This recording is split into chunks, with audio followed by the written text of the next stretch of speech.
Hi, Bashar. And a you good day. I'm so excited to be here and to talk to you. As are we, to talk to all of you.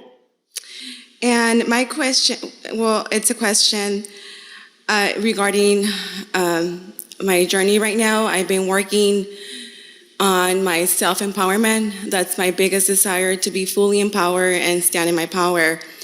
But I am struggling with my inner critic. You are struggling with what? My inner critic, my inner voice that I criticize and judge myself. All right, well, what kind of a conversation are you having with that critic?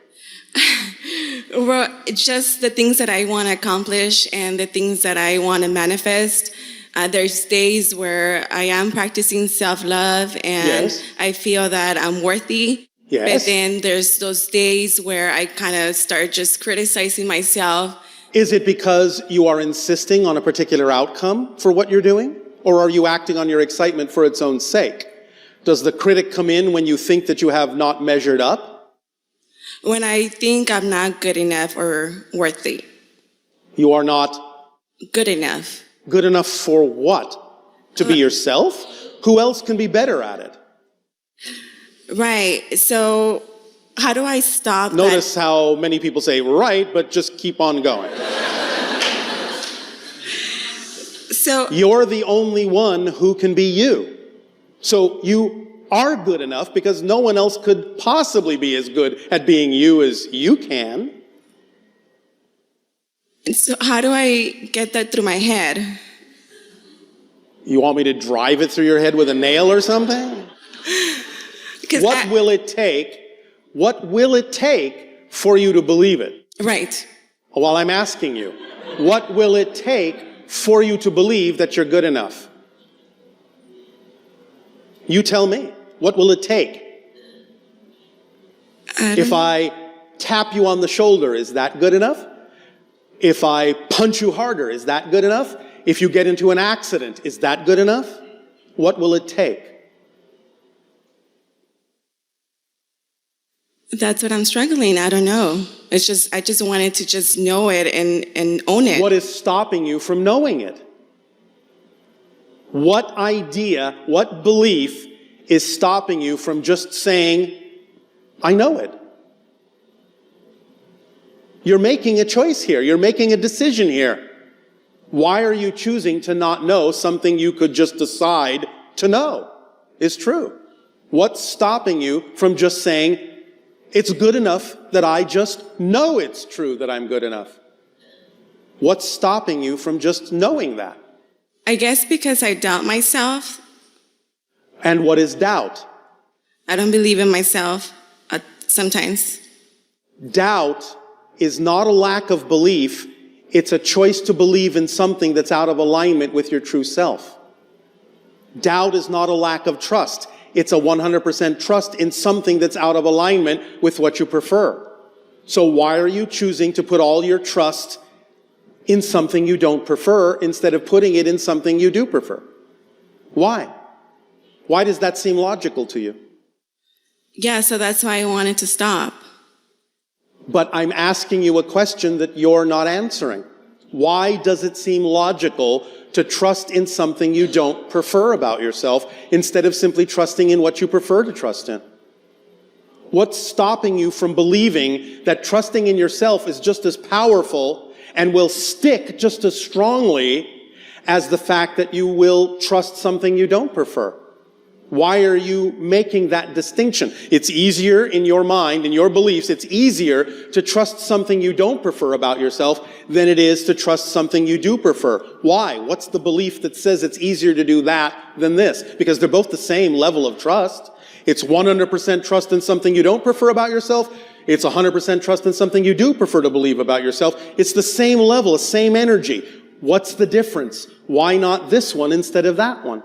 Why are you making such a distinction between the two as if trusting in something you don't prefer is easier than trusting in something you do prefer? Right, so I'm trying to break that pattern. It's not a pattern. Watch your definitions. It's a choice you're making every moment. Remember, when you know it's a pattern, it's not a pattern anymore. A pattern is something you do you don't know you're doing. Right, so I'm If you aware. know you're doing it, it means you're making a choice to do it. So the question would be, why am I making a choice to do something I don't prefer?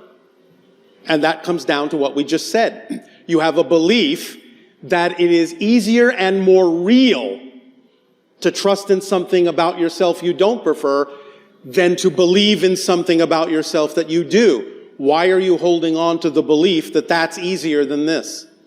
That that's more real than this, that this is more true than this? Why? How does it serve you to hold on to a negative image of yourself?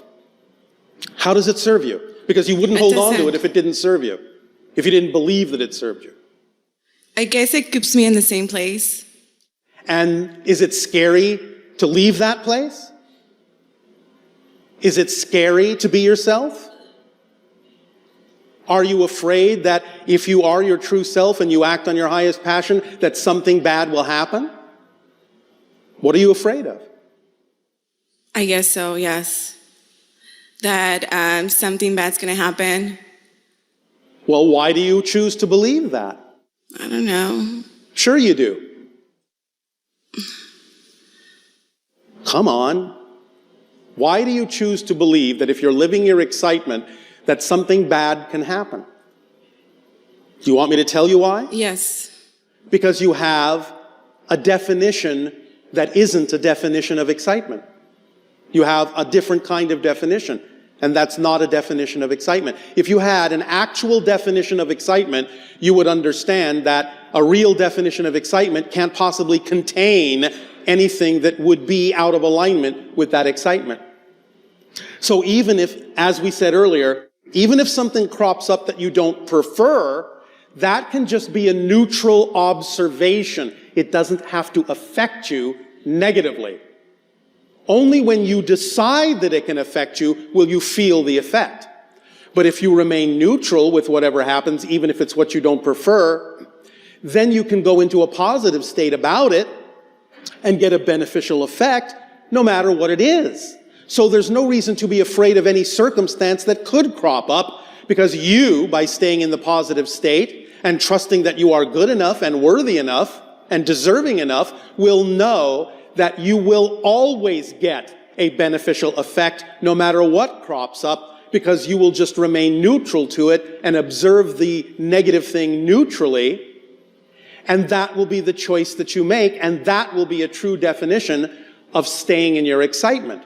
To say, I am following my excitement, but something bad could happen, is not a definition of excitement. It's a different definition of a different experience altogether. So you have to be clear about your definitions and understand when you are contradicting yourself in those definitions. Yes? Yes. Is this helping? Yes. Thank you. Thank you.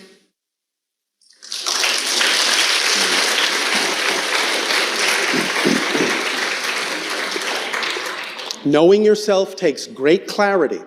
You have to be very clear of the story that you're telling yourself, the definitions you're buying into, sometimes without even knowing that you're doing it.